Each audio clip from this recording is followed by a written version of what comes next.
Maoist కేంద్ర committee సభ్యులు పాక హనుమంత్ అలియాస్ గణేష్ అంత్యక్రియలు ఆయన స్వగ్రామం నల్గొండ జిల్లా పుల్లెంల గ్రామంలో నిర్వహించనున్నారు. కుటుంబ సభ్యులు గ్రామస్తులు అంత్యక్రియలకు అన్ని ఏర్పాట్లు చేశారు. వైద్యులు మృతదేహానికి పోస్ట్ మార్టం చేసి మృతదేహం కుటుంబ సభ్యులకు అప్పగించారు. హనుమంత్ ఇంటి వద్ద పోలీసు బందోబస్తు ఏర్పాటు చేశారు. పలువురు నాయకులు మృతదేహం సందర్శించారు.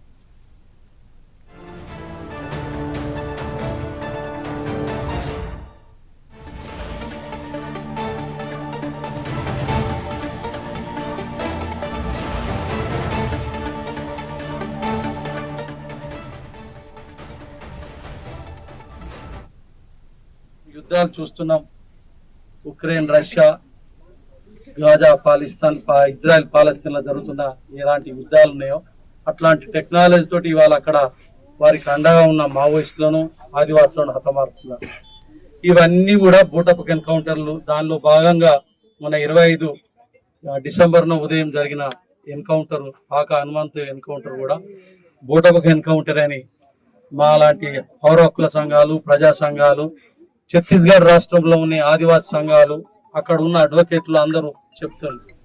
ఈ అన్ని ఎన్కౌంటర్లపై సుప్రీంకోర్టు సిట్టింగ్ జడ్జి న్యాయ విచారణ జరిపించాలని, ఈ కగార్ ఆపరేషన్ను నిలిపేయాలని దేశవ్యాప్తంగా ఉన్న అన్ని ప్రజా సంఘాలు, ప్రతిపక్ష పార్టీలు, మేధావులు అందరూ కోరుతున్న నేపథ్యంలో మావోయిస్టు పార్టీ కూడా మార్చి, ఏప్రిల్, మే కాలంలో శాంతి చర్చలకు మేము సిద్ధమని 6 నెలల కాలం వరకు కాల్పుల విరమణని ప్రకటించిండు.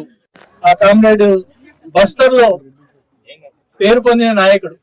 పశ్చిమ బస్తర్ ప్రాంతం అంతా ఆయన గురించి మేము ఆ సందర్భంలో 30 ఏళ్ల కిందట కలిసినప్పుడు ఒక 15-20 రోజుల పాటు కలిసి ఉన్నాము ఒక సమావేశ సందర్భంగా. అయితే ఆ కామ్రేడ్ గురించి అప్పటికే చెప్పిన వాళ్ళు, అక్కడ కామ్రేడ్ ని చాలా సన్నిహితంగా తెలిసిన వాళ్ళు, ఆయన అంటే మన ఈ పశ్చిమ బస్తర్ ప్రాంతంలో ప్రతి గ్రామంలో ప్రతి ఇల్లు ఇంటిలోని ప్రతి మనిషి, చిన్న పిల్లల దగ్గర నుంచి పెద్దవాళ్ళ దాకా ఆయన చాలా బాగా తెలుసు.